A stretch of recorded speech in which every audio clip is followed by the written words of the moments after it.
Hello and welcome to the 2017 Personal Health Summit. If you're looking to become healthier and happier than you've ever been before, then you've come to the right place. The Personal Health Summit features an international collaboration of leading doctors, scientists, researchers, and health ambassadors, all working to change the conversation and transform world health. Every expert here is to share with you their knowledge, wisdom, and expertise to help you learn, grow, and become empowered to make informed choices and take control of your health and your life. Our mission, first and foremost, is to help you recognize that you are unique, that there are many different avenues to achieving and maintaining optimal health, and that there is one that's right for you at this very moment in time. Being informed is being empowered. And when you have the right information, you have the power to change your health, your happiness, and your life. The Personal Health Summit is made possible by the generous support of the Ultimate Human Foundation, who's committed to educating and empowering people all over the globe to be proactive about their personal health, providing truly personalized health solutions for every human being on the planet with accessibility and affordability, and orchestrating and nurturing a global gathering of the world's key health experts and thought leaders at the vanguard of their respective fields, where solutions can be found to transform the future health of humanity. The Personal Health Summit is also made possible by PH360.me, the world's most advanced health assistant that interacts with you via your smartphone, just like a best friend who can calculate the best nutrition and lifestyle choices to most favorably and easily influence your unique hormones, genes, and personal state of health, empowering you to make easy, accurate lifestyle decisions to improve your sleep, energy, mood, weight, digestion, and well-being. Now on to today's guest. Joel Fuhrman, MD, is a board-certified family physician, nutritional researcher, and 6 times New York bestselling author. He's a founding member of the American College of Lifestyle Medicine, president of the Nutritional Research Foundation, frequently appears on national television, including 4 hugely successful PBS specials, which bring nutritional science to homes all over America. You may have seen him on shows such as Dr. Oz, The Today Show, Good Morning America. You may have read one of his multiple best-selling books, Eat to Live, Super Immunity, The End of Diabetes, and the 2 most recent, The Eat to Live Cookbook and The End of Heart Disease. His medical journal articles have demonstrated dramatic weight loss, resolution of high blood pressure and severe cardiovascular disease, and reversal of diabetes and food addiction. Dr. Joel's Nutritarian program is the gold standard for disease reversal and promoting human longevity. Dr. Joel Fuhrman, thank you so much for joining us today here on the Health Lounge for a chat all about the Nutritarian diet, about longevity, about reversing disease, and about all the different conversations that are so important right now across the board in fads, in diet, in science, and medicine. Dr. Joel Fuhrman, welcome to the show. You too, Matt. Always have fun speaking to you. Well, Joel, let's start off. For those who haven't actually heard a conversation with us before or anything about the work you're up to, you're the founder of the Nutritarian eating regime or concept or philosophy. Can you just share a little bit about that and maybe why you called it that name in the first place? Right, because the word nutritarian has the word nutrients in it. So the American diet would be a diet that's nutritionally deficient. Micronutrient deficiencies of phytochemicals and antioxidants are ubiquitously across America. And as we do not get sufficient micronutrients, especially antioxidants and phytochemicals, it leads to chronic inflammation, chronic disease, dementia, premature aging, and a host of other ailments that make people's life miserable and cut short. The point here is your nutritarian diet is a diet with a high micronutrient density. That means we're looking to eat more foods that have a lot of nutrients per calorie, nutritional bang per caloric buck. When you eat empty calorie foods that don't have any vitamins and minerals and nutrients in it, you're actually sowing the seeds of illness, causing atherosclerosis, high blood pressure, dementia, and cancer. So when you eat empty calories, when you eat white flour, when you eat that bagel, when you eat that cookie, when you eat those potato chips, when you just throw calories in your body, like pour oil in, when you pour calories in your body with no nutrients, you're aging yourself more rapidly. And the opposite is true. The more you eat foods that contain a rich level of these protective nutrients, the slower the aging process, the longer you live.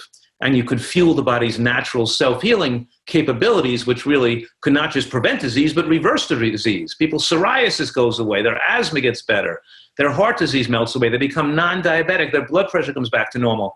So a high nutrient diet is a therapeutic tool to enable people to reverse disease and protect themselves. Beautiful message, Joel, and thanks again so much for being here to share this with us on these conversations on the Health Lounge. I really wanted to explore a couple of things because obviously we've talked before in previous conversations about the paleo diet. We've talked about other different diets and regimes behind the science and evidence that's out there that now supports or refutes some of these claims. Some of the things I just want to explore a little bit more. There's very common conversation about ketogenic diets and things that will, I guess, kickstart certain metabolisms in the body for people. This is something that's not just a fad anymore. This is used in sort of medical interventions in many cases and times. Could you just share with us a bit about your views on ketogenic diets and anything else that you could, I guess, the concepts and philosophies around that versus something like the nutritarian diet approach? Sure. Well, first of all, like you mentioned, that medical profession does use the ketogenic diet with regard to uncontrolled seizure disorders because they start medications first, and if the medications fail, they can sometimes use a ketogenic diet to affect brain function to stabilize the brain from seizures. But they do that recognizing that the ketogenic diet is dangerous, it increases the risk of pneumonia, bone fractures. It's not a natural diet for humans. It's used in emergency situations like that. So in no respect is any medical doctor or any person using it thinking it's something that's going to extend human lifespan and be good for a person's health. It's quite a radical approach to keep a person in kind of chronic acidosis and mean to control their seizure disorders. So I just want to make that clear, that we can't say the medical profession is recognizing its health effects because they're using it for its pharmacologic effects, not for its health effects. Number two, the idea that a ketogenic diet is good and healthy to live on chronically is a hypothesis.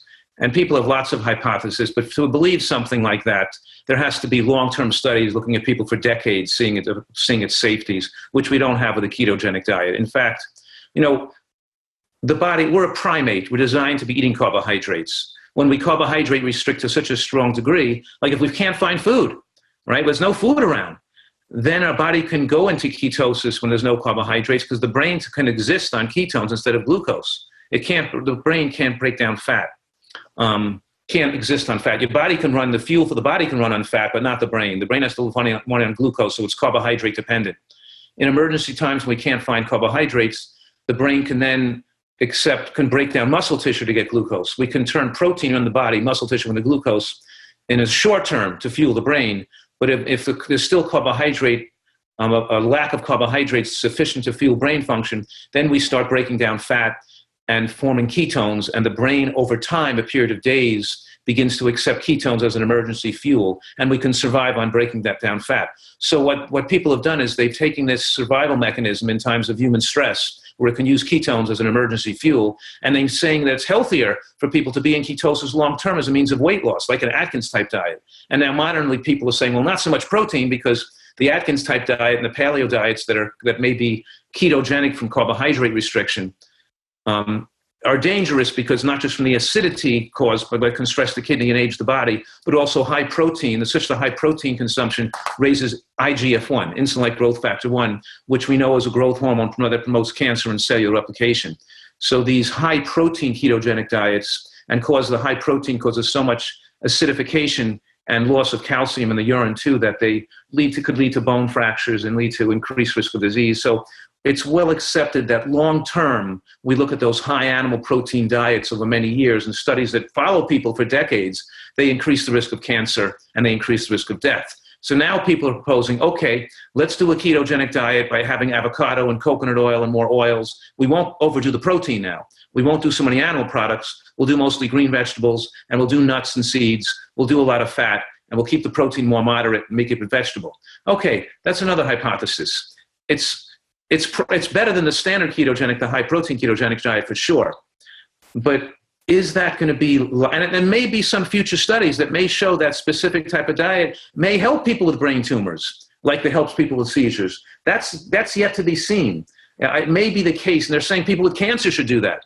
Now, we know that we have a lot of studies on people eating phytochemicals from berries and from nuts, from green vegetables, and from a whole potpourri of plant foods. I have an acronym called GBOMS that stands for green vegetables, especially green cruciferous vegetables. So GBOMBS, greens, beans, onions, mushrooms, berries, and seeds. Obviously, beans and berries are high carbohydrate foods. They're going to inhibit ketosis when you're eating those carbohydrates. But these foods are linked to longer life in people who eat them who have cancer.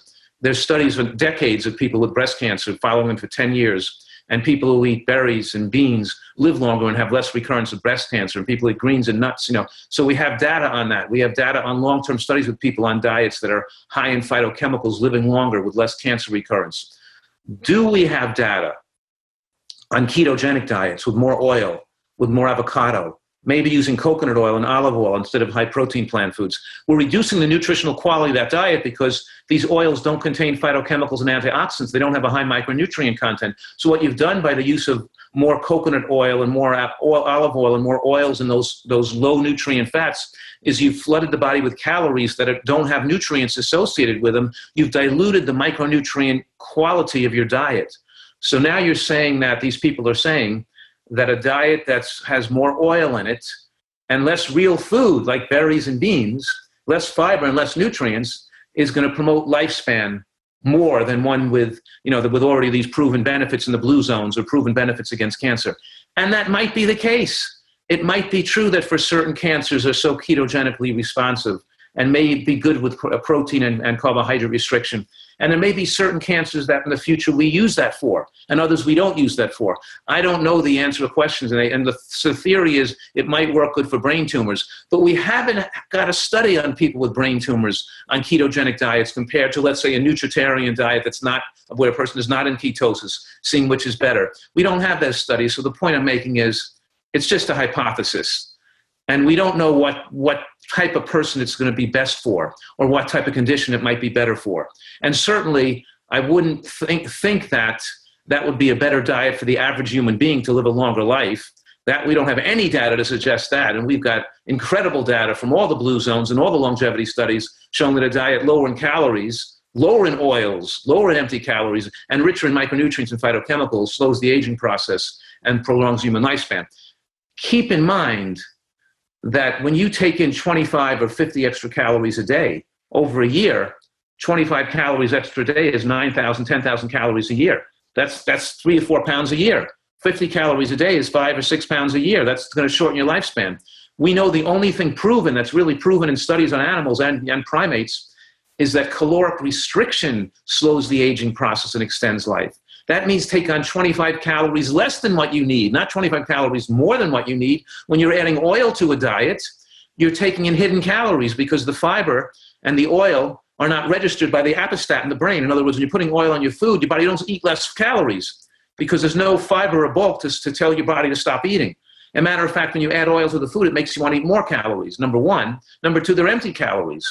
So what I'm saying here is when we use walnuts instead of walnut oil, and sesame seeds instead of sesame oil, we have a better signal of when to stop eating, and we have better control of our appetite control, of our calorie control. So let me say this one more time, because it's a good point. I mean, it's an important point for the listeners to understand. That if we take in more calories than we need, our metabolic rate might speed up a little bit to help burn some of those calories through our respiratory rate, through our body's energies. We may increase the metabolism a little bit, not to make up for, we're still not going to accommodate for that extra calories not becoming weight gaining. They'll still become weight gaining, but we won't gain weight quite as much. We take in a little less calories than we require, we're going to slow down the metabolic rate. So now we're not going to lose as much weight as we cut our calories down a little bit. I can eat less calories. I can eat 25 to 50 less calories a day and still maintain my muscle size and not get too thin because my metabolic rate will slow down. Now, that's not, people don't like to hear this because most people are trying to speed up the metabolic rate so they can eat more food and not get too fat. I'm telling you, that's the way you accelerate aging. We want people to slow down the metabolic rate so they're aging slower. Your metabolic rate is the rate at which you're aging. If you can eat a little less calories or go to bed on an empty stomach, you can slow down the metabolic rate so you can eat less calories and not get too thin. So I can maintain my weight at 150 pounds. I can maintain my strength through all the exercise and sports I do, yet I can cut my calories back a little bit and not get too thin. And that's slowing the aging process. So that we know works. When we look for high nutrient foods with fiber, our stomach, our 1 liter of space in that stomach gets filled very easily with fiber. We're registering the fiber to nutrients that shuts off the apostat. We don't eat more than 500 calories at a meal. We're keeping because our stomach is getting the signal to stop eating when we hit that limit because there's so much fiber and nutrients in the food. And then we're better able to keep our calories relatively low. And that is a proven formula for longevity. It's a proven formula to reverse heart disease. It's a proven formula to prevent and even reverse early stage cancers and to slow the aging process, prevent dementia, and live longer. There are other theories out there, but they don't have this degree of scientific support. And here we have overwhelming evidence that we can extend human life using this method. So I'm not an advocate of a ketogenic diet, but nor am I saying that the future may show some uses for it that may be beneficial. I just don't know. I just don't think the data's there yet. We're here live on the Health Lounge with Dr. Joel Fuhrman. Such a fascinating conversation already. Joel, the thing I love the most about these conversations, and I really, really appreciate, is the fact that you bring such science and medicine and evidence to every conversation that's here. You don't have a personal opinion that you're jumping up and down about. You're saying, hey, here are the facts, here are the evidence, here's all the data that we have, and let me present them to you in a very logical way that's very easy for the layperson to understand. So again, I really appreciate the conversation you're bringing to society today, because it's such an important one in the midst and the overwhelm and confusion of all the fads out there and all the evidence that tries to stack up for this or this or this versus this. To be able to just come in and call it as it is really important, and to be openly, to be saying, hey, here's what we know so far. This may change in the future, but the chances are, and the common sense says, it's likely to not. So thank you again for sharing your views. And you mentioned a couple of points in there about some of the hormones that may be contributing towards certain disease states or certain states of health or longevity. And it is a conversation that's really interesting for a lot of people these days. It's I guess the layperson's becoming more and more educated about hormones and about their roles in certain health and behaviours and actions that people might take. Can we just talk a little bit for a minute about certain hormones and how the nutritarian regime or approach, or even the opposite, maybe paleo vegetarian, may influence certain hormones that we hear a lot about, especially if we're talking about specific things like insulin and cortisone and certain growth hormones or IGF-1. Could you just talk a little bit about hormones and foods for a minute, so we can get a bit of an understanding about that and the evidence that's out there? Sure. Because I'm clearly saying that your diet, that having a high nutrient density is not the only thing you need to live a long time. That's one thing you need to live a long time. Your diet also has to be hormonally favorable. That's very important, because people understand that excess insulin shortens lifespan. And so insulin is a growth-promoting hormone, and IGF-1, which stands for insulin-like growth factor 1, is also a very powerful growth-promoting hormone. And it's okay to have higher levels of growth-promoting hormones when you're in the womb or when you're a baby, because we want we want the baby to grow. But as adults, we're not growing. And if we push these hormones too high, what grows on our body when we're no longer getting taller? And we're promoting cellular replication, which promotes cancer growth. But these hormones also promote fat growth in the body. And when we eat a high glycemic diet or excess calories, we produce more of these growth-promoting hormones, which make us gain weight and get fatter. And these hormones promote angiogenesis. And the angiogenesis means you promote the growth of new blood vessels to fuel fat cells. And this is how cancers spread, because cancers are very powerful at secreting angiogenesis-promoting hormones. And they claiming blood vessels, they say to blood vessels, grow into me like a tree. Feed me with those branches of blood vessels so I can grow fast and I can replicate. And that's what these excess hormones do. They're angiogenesis promoting, and they signal cancer cells to replicate. So what cancer is, it's a combination of a buildup of cellular toxicity, cellular damage to epigenetic changes and broken DNA crosslinks. In other words, cellular toxicity, damage to the cells, and now excessive growth promotion. And then something eventually gets triggered, and it starts growing in an uncontrollable fashion. And then it's producing a tremendous amount of hormones to allow this growth to occur, and then it kills us. So food, green vegetables and mushrooms and onions, have anti-angiogenic effects and anti-fat storage effects and anti-cancer effects, and they help supply substances that detoxify the body and prevent these toxins from building up and damaging our DNA. So especially the isothiocyanates, the ITCs in green vegetables, especially, for example, the organosulfide compounds in onions have tremendous protective effects, especially some of these immune-supporting effects in the aromatase inhibitors in mushrooms, and the angiogenesis inhibitors in mushrooms are very powerful, inhibit angiogenesis, so we're stopping fat storage. But in any case, back to the question about hormones now. So these hormones, insulin and IGF-1, insulin is promoted by sugary foods and high glycemic carbohydrates, like sugar and white flour and white potatoes and white rice. And when you overeat on these high glycemic foods that flood the body quickly, especially maple syrup and honey and sugar and white flour products, very dangerous foods that are cancer promoting. Likewise, and animal protein can raise insulin too, but not as much as high glycemic carbohydrates do. Whereas IGF-1 can be raised by high glycemic carbohydrates, but not as much as animal protein. High biological protein, a large bolus or a lot of animal protein at one time, is the biggest factor raising IGF-1. And IGF-1 is the most, how should I say, powerful hormone promoting breast and prostate cancer, and one of the primary hormones that promotes aging of the brain and premature death. So we're talking about that Americans almost all have excessive levels of IGF-1, running between 200 and 300 because they're high consumption of animal products, which elevates mTOR and TOR, which is elevated in all aggressive and life-threatening cancers due to the high levels of animal protein. So lower levels of animal protein, or a vegan diet, or one that's flexitarian or using a little small amounts of animal protein, generally is associated with lower levels of IGF-1. One of the reasons it's associated with longer lifespan. But on the other hand, as we age and get to be 70 and 80 and 90, we're trying to live 100 years old. As we get older, our ability to digest and assimilate protein goes down. And some people's IGF-1 on a totally vegan diet could fall too low.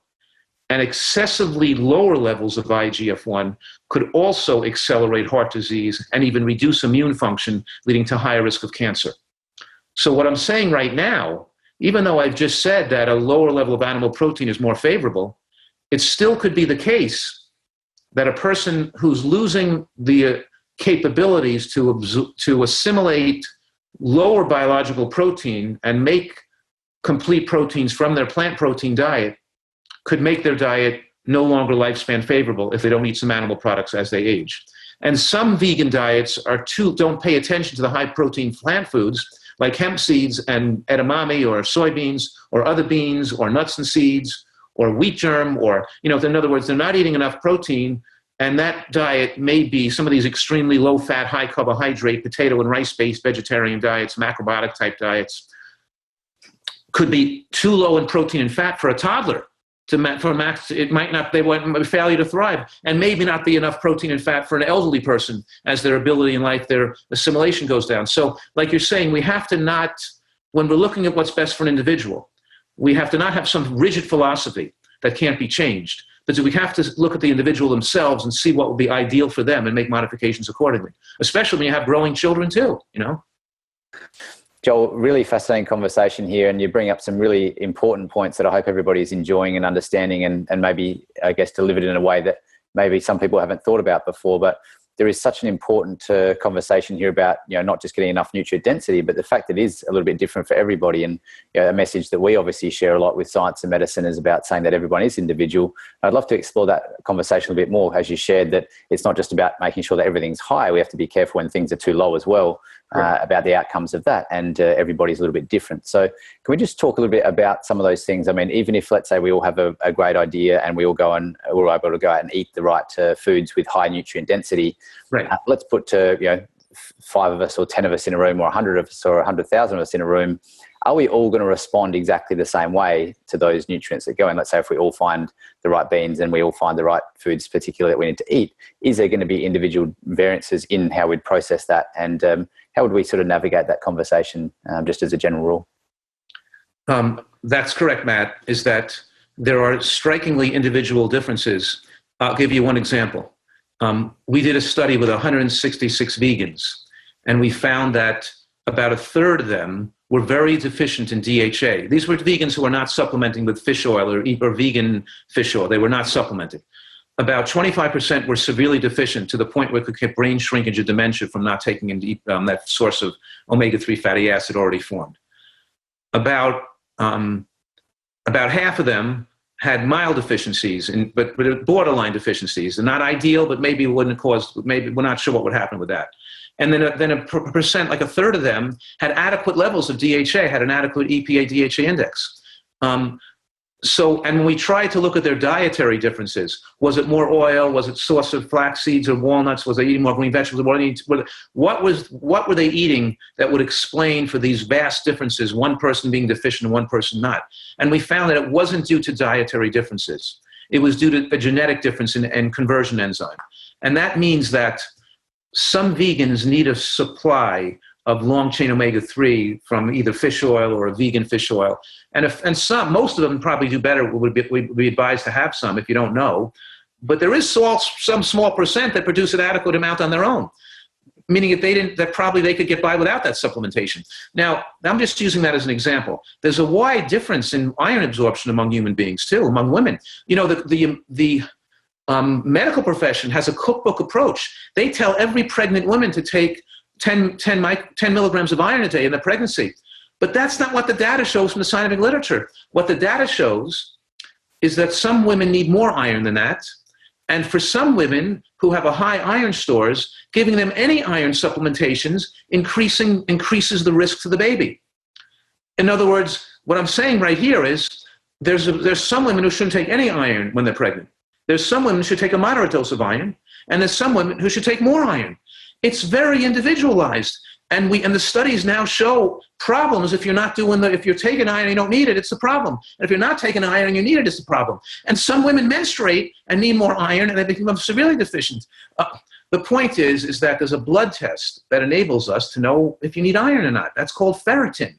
It registers iron stores. Now, the ferritin blood test could be not accurate if you have an autoimmune or inflammatory disorder, because inflammation can raise ferritin. So if you have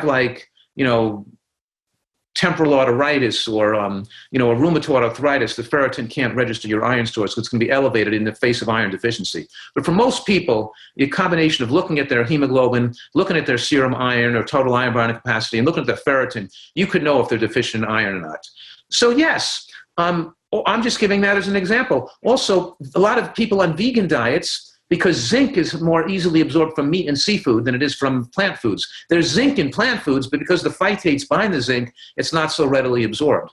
And zinc absorption also goes down with aging. And we know that if you're not going to have a heart attack or cancer, then a leading cause of death is pneumonia in elderly populations. And we know that giving zinc to elderly populations reduces the risk of a pneumonia. But what I'm saying right now is some people require more zinc than others. And it's not just because they're eating vegan diet or have a higher phytates. It's also there's individual differences in the ability to absorb zinc. So what I'm saying is that we want to err on the side of caution. We want people to hit that sweet spot of optimal. And modern medical technology is giving us an unprecedented opportunity in human history. We can do some little blood work, and we can tweak the amount of vitamin D that that person needs. Maybe we can hit that sweet spot between 30 and 45 on their blood test, knowing whether they should take 3,000 of vitamin D or 1,000. You know what I mean? We don't want to push them too high. We don't want them to get too low. But 50 years ago, we didn't know how much vitamin D people could take, we needed. And now we don't know either. There's not one dose that's perfect for everybody. We have different tones of our skin. We absorb it differently. Some people, we can wash off easier. Some people produce more of it from the sun, and some people don't produce it from the sun as well. You know what I mean? So yes. So what I'm saying now is that checking levels on people with the blood, and it enables us to adjust their diet and adjust their supplemental regimen to make it more specified for what's better for them than just giving the same standard regimen for every person across the board. And another one would be B12. Because as people are aware of that we know that on a vegan diet, you need to take B12, right? You take a lot of B12 on a vegan diet. But some people require huge amounts of B12 because they don't produce intrinsic factor well. And other people are okay with a smaller amount. And the blood test that helps define whether you need more or not is not a B12 test. Because the B12 test could look normal and you could be deficient. Even the blood levels of zinc could be normal and you could be deficient because the body could have it in the blood but not sufficiently in the cells. So we have other tests like an MMA. We get a methylmalonic acid and a homocysteine test. And if that starts to elevate, an MMA elevates with B12 deficiency. So then you need more B12, even if your B12 level is normal. Now, if the homocysteine is elevated, it could be you need more B12, but it also could mean you're not getting enough folate. And while we're talking about folate here, it's very important that people have high folate levels in their blood without getting it from folic acid, because folic acid is made from petroleum. It's not the same thing as the folate you get from real green vegetables. The word folate comes from the Latin term for foliage, meaning green substances. Folate is very rich in the natural world, and we eat a lot of greens. And some people have a higher need for folate than others, and there's a MTH, an MCTH deficiency that people are going to need more folate in their diet, or may take folate supplements. But the point I'm making right now is that I want people to recognize that taking folic acid is not the same as real folate, and excess consumption of folic acid could drive cellular replication and cancer and premature aging, and be just as dangerous as eating too much animal protein like iron and pushing up your IGF-1 to high levels. And people are putting nutritional yeast with folic acid, they're popping vitamin pills with folic acid, they're eating fortified foods with folic acid. So I'm just giving a warning that excess folic acid could also be dangerous as well. Joel, thanks for sharing again the evidence-based approach that you do, and it's an important conversation. For those who are listening right now, if you haven't taken the health type test, go ahead and take that. It's free. It's 3 minutes. healthtypetest.org. You can find out about some of the individual differences that you may have and may be predisposed to in your constitution, that may be able to, share a bit more information about your sort of foods that may be best suited for you, and give a bit of a predictive advance on that. So please check that out if you haven't already. And the conversation is certainly an important one, that across the board, Joel, as you've shared, like, let's get some nutrients into our body. Let's make sure they're the right ones. Let's make sure they're there. But also let's be aware that we do have individual differences and variances in our own selves. And we need to be wary of that, and actually make sure that we can find out who we are and what's right for us in the midst of actually making sure we're getting what we need. And that's such an important conversation. And one of the things that I'd kind of like to jump to, if we can right now, is some of the ways that people can see that in their own selves and reflect that in their own self in their daily lives and things that come up. The simple things, like we're talking about the complexity of some of the science and medicine conversations. What about just the simple things, like when I'm hungry? What are the signs of me being hungry versus me thinking I need to eat food? Like, when do I actually need to eat food versus me just wanting to do it because I'm bored or want a crunch in my mouth? Can we just talk about some of those things now, for a lot of people that sit here listening to these conversations are saying, like, this is fascinating, but what about me? When I'm hungry, what should I do? Where can we start there? What are some true signs of hunger? The difference between like true hunger and toxic hunger? How can we navigate some of this in our daily lives? Right. So the most important people I hope they leave with is, if you're going to err on the side of making a mistake, they eat a little bit too little. Don't eat a little bit too much. It's better to, and people say all the time, they say, oh, I'm never hungry. My diet is so good, I'm not hungry. You know what? If you're not hungry, you're not healthy. Because if you don't get hungry sometimes, it means you're chronically overeating calories. Because hunger is a signal to eat food. And if you never get a signal to eat food, that means you're always overeating food. You follow what I'm saying? So it's good to get hungry. And you know how that statement says hunger is the best sauce? When you get hungry, it's time to eat. But hunger is what makes food taste great. So one of the elements of taste and hunger is your throat. You feel it in your throat and in your neck area, and your taste improves and you salivate. That's when you should be eating, and that's how your body is a computer, not to overeat, because you don't eat when you're not hungry. But let me just say this again, that most Americans now never felt true hunger in their whole life. When I say hunger is a mouth and throat sensation, that's completely foreign to 99% of Americans, because their diet is too poor to allow true hunger to occur, and they chronically overeat, so they have so much fat on their body. Don't forget, the average American is about 50 pounds overweight. So hunger is a need for calories. These people can't feel hunger. They already have enough calories in their body to last them a year. You know what I mean? So they've overeaten for decades already. So they're not going to feel real hunger. But nevertheless, let me explain this further. When your body is unhealthy and you have built up a metabolic waste in your body, then when you don't eat calories and you stop digesting food, your body starts to go into a detox or healing mode. It burns off its fat. It's throwing out toxins, and people feel shaky, and they feel weak, and they feel fatigue, and they feel headachy, and they feel stomach cramping, and they feel anxiety and uncomfortableness, even some itchiness or irritableness. And they think that's hunger, and they have to eat again to feel well. What they're doing is stopping detoxification. There's not a biological need for calories there.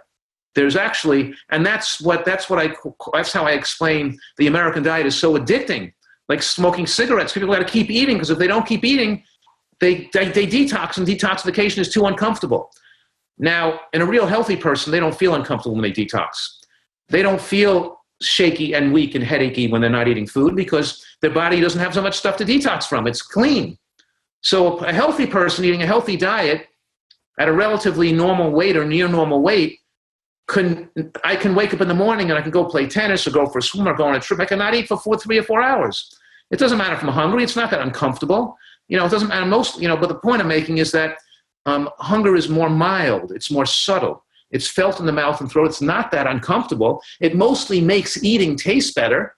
And you want to get hungry. I want to delay eating to get the hunger because I want my food to, because it really is so much fun to eat when you're hungry. So the point I'm making right now is that I'm saying what true hunger is. And we want people to finish dinner earlier or eat a lighter meal at night so they wake up in the morning and they get hungry before they, we want them to feel hungry. We want them, some nights, I've eaten dinner early in the day or I've later or lighter dinner, and I'll be going to bed at 10:30 at night and I start to feel hungry right when I'm going to bed. I don't go downstairs and eat. I just go to sleep, But what I'm saying to you is that it's been shown in scientific studies that extending the catabolic phase at night, going for 13 or more hours without fueling your body, has been shown to slow the aging process, reduce the risk of cancer recurrence in people who have cancer and age. And so when you eat a diet rich in nutrients, when you eat more of these high nutrient plants that I'm talking about, it puts you in touch with hunger. It makes you get rid of your toxic hunger. You don't feel like you need to overeat calories all the time. It makes you more connected instinctually with the right amount of calories you need. And I'm saying that most Americans fail on losing weight and fail on sticking to a diet because the diet they're following is not healthy enough. And so they still feel toxic hunger when they try to cut back on calories. And the overwhelming craving and the discomfort you get when you don't eat sufficient calories becomes overwhelming. So they got to eat calories to feel okay. But the amount of calories they require to feel just being okay is more than the body needs. They have to become overweight. So most all people in America that are healthy are overweight because their dietary quality is not sufficient. Once they eat a diet that's high in micronutrients, then they get comfortable eating less calories, no longer driven to overeat. It's a complicated subject. We can talk more about it if you want, but it's more advanced for most Americans because their diet is so much processed foods, so many oils, so many animal products. They're so far away from a nutritarian diet that they're not going to really get to the point of having true hunger, until they really clean up their act.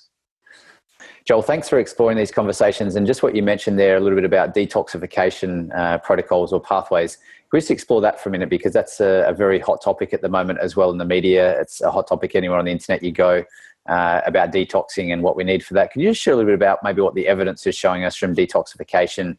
How important is it?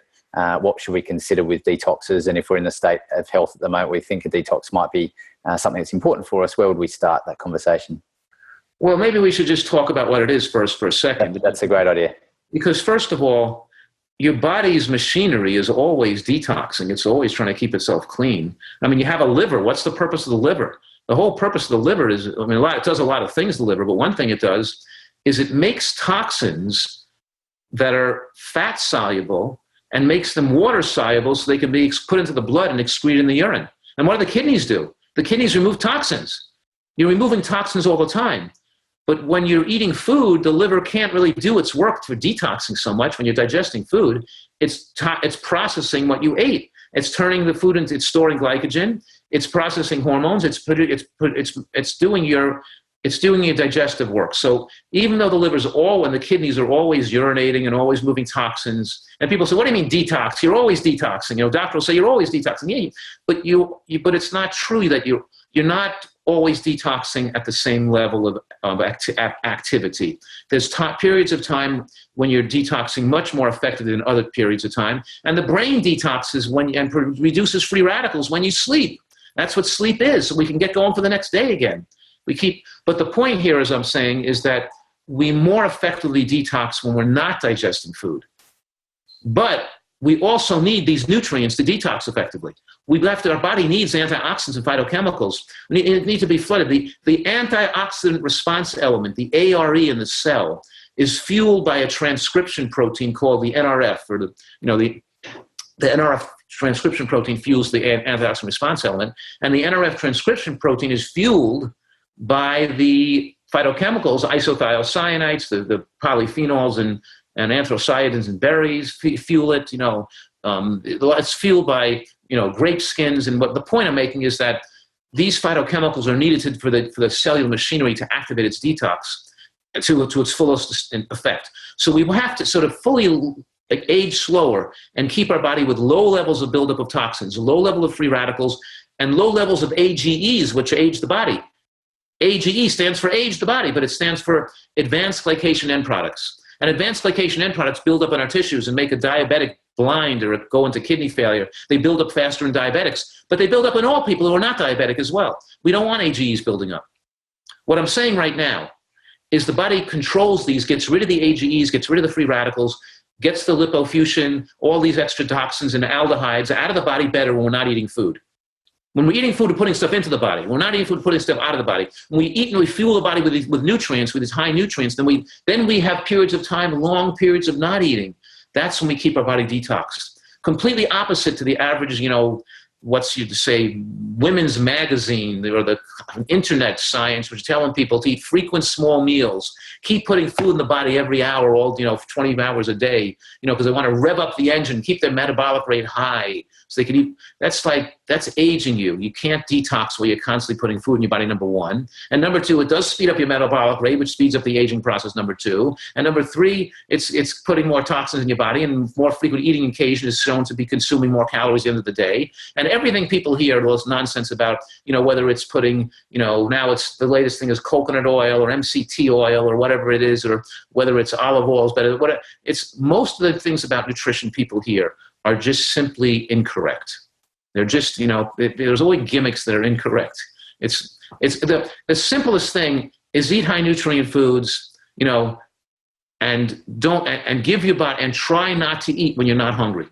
Don't keep eating all the time. Don't keep putting food in your body all the time. That's the best thing you can do to have a longer life, is not to overeat, not to eat too frequently, You're here with Dr. Joel Fuhrman on the Health Lounge Live, hearing it as it is. Don't listen to the junk and the hype out there.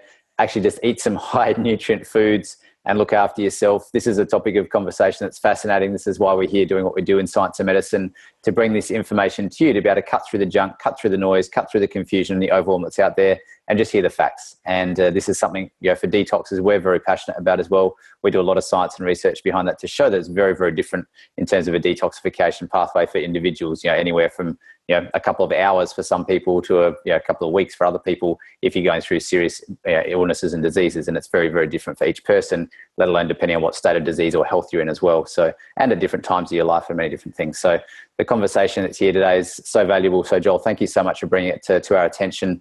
Thank you all so much for listening in. Again, if you haven't done the health type test, healthtypetest.org, go and find out a bit about your individual differences and things that can point you in the right direction. But the general rule is here, guys, eat food that is high in nutrient density. Nutritarian diet is where it's at. I'm a big supporter of that. And the work that we do is very much saying that please go out and eat some foods that are going to fuel your body for whatever it is that your individual needs are. So Dr. Joel Fuhrman, thank you so much again for joining us here today. Just before we go, can you share with us just a little bit of an insight about one of the things you may be working on at the moment, to potentially an upcoming book, some other things that we can you can keep us hanging about the things that are coming your way or coming our way? Well, one thing I'm very excited about that is coming out in October 2017 is my next book called Fast Food Genocide. It's my first book. I've written 10 books, but this book is not predominantly a self-help book. It's a book about helping society and how fast food is destroying the minds of our population and dumbing down our intelligence. And it's a gateway drug to drug abuse and cause criminal behavior. So I'm really excited about this book to try to change to change things in our country, called Fast Food Genocide, and the dangers to our society from the consumption of commercial baked goods and fast foods. And I'm excited about that. I spent years working on this book. So watch for Fast Food Genocide. Can't wait to hear all about it, Joel. We'll keep you posted on when that comes out. And of course, we love these conversations, Joel. Look forward to the next time we get to speak.